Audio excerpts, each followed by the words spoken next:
for your grandfather? What is the role of music now? He goes, as you said, at the end of his fame journey. What is the role of music here? I think he's in the house, and he is, when he's awake, and when he's doing the things that he continues to love, music is one of those things. And so, a lot of folks, as we've sort of shined a light on hospice service in general, one of the things that is a part of that in many, many contexts is music. And so that's the role today. But of course, it's also just a way that he's continuing to celebrate and connect. And then, love that, you've talked about that. He wants to, be there to vote for the vice president. Got the absentee ballot marked and what called for. Tell me about that. Yeah, so in Georgia, as you know, he's a regular voter. Over a certain age, he's going to get that vote by mail. He's going to fill it out, and he's going to do his duty as a citizen. I think one of the things that's remarkable about him is that he's, yes, been alive for 100 years, but he also was only in big-time politics for 8.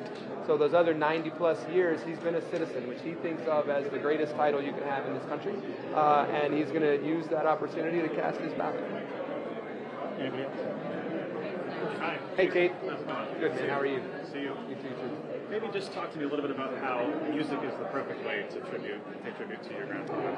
So I think music is a perfect tribute because it's one of those fundamental human connections that brings people together across geographies, across culture, across any sort of racial dividing lines. You'll have Democrats, Republicans in here tonight. You'll have people from across the world in here tonight, and it's a way to be together. And I think that is who he is fundamentally, is someone who has respected those human connections, lived his life to love his neighbor as himself, and that's one way in which music really just defines that legacy. As someone who grew up in the segregated South and the son of a very powerful and strong woman, how excited is he perhaps to vote for Kamala Harris? He was excited to turn 100, but he's more excited to cast his ballot for Vice President Harris. And I think he's ready to turn the page on Donald Trump like many, many of the rest of us.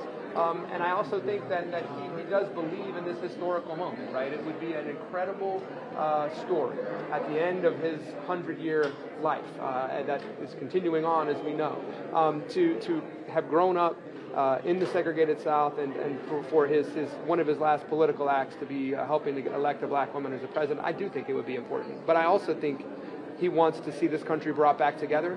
I think he wants to reduce that polarization. I think he wants us to focus on the things that make us Americans first and fundamentally, and I think that he thinks she can do that.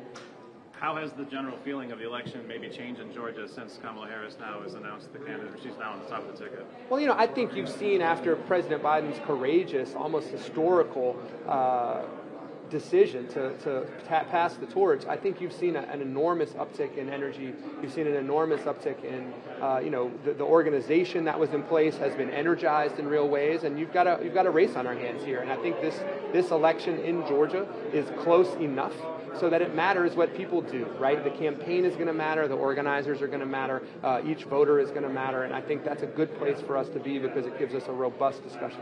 How is Jimmy Carter teaching us a Sunday school lesson or perhaps a lesson in life by living to 100? I think the fundamental fact about a life that goes to 100 is that you don't get to pick it, right? You never know how much time you're going to get in the world. And the question is, what do you do with the time that you have? And I think that his lesson for us, at least, is that he has had a long time and he's used every minute of it to do the best that he could. The Methodist credo is do as much as you can, for as many as you can, for as long as you can, and he's really done it longer than almost anybody can. How does he mark the moment for his 100th birthday? I think that he is excited to be here. I think that he is excited to be with his family and in the ways that he is. And I think the most fundamental part of who he is at this moment as he marks 100th birthday is that he's in Plains, Georgia. That's where he's from. That's where he was grounded. It's a 600-person village in the middle of nowhere.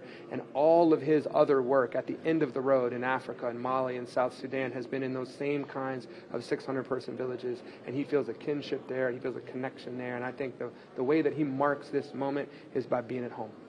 I'm going to ask the next tough question. All right. Okay? We're going to go here. and then I gotta go. So the oh, you're gonna ask yeah, Thomas. is You gotta ask it Thomas. okay? He's We're got gonna too ask. many. Yeah. I just want maybe you guys to explain to me how you hope to live up to your great grandfather's legacy the rest of your lives. Good luck with that. So, I mean, like he was saying earlier, he's used like every minute of his life to help as many people as he could, and that's obviously like a daunting thing to face, to try to fill his shoes, live up to his legacy.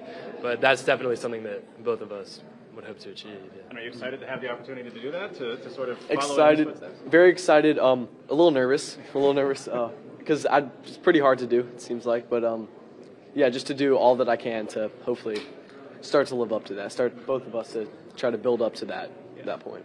Thank you for your time. That's my question to you.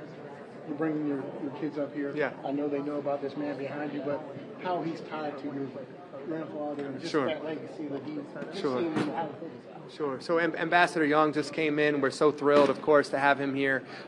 He's such an important friend to my grandfather. I mean, and my grandfather, as he came up in the South in politics, came up from a segregated past and really helped usher in this new South and the America that we have today that is still in the process of putting that behind us. And so I think Andrew Young is a hero of my grandfather's, a faith friend, and just a remarkable guy. So we're excited to hang out with him. We just seen him here. It's got to be emotional. It is a big deal. Every time I see Andy Young, I get emotional. He's a remarkable person, and we're thrilled to share this night with him. Thank you so much. All right.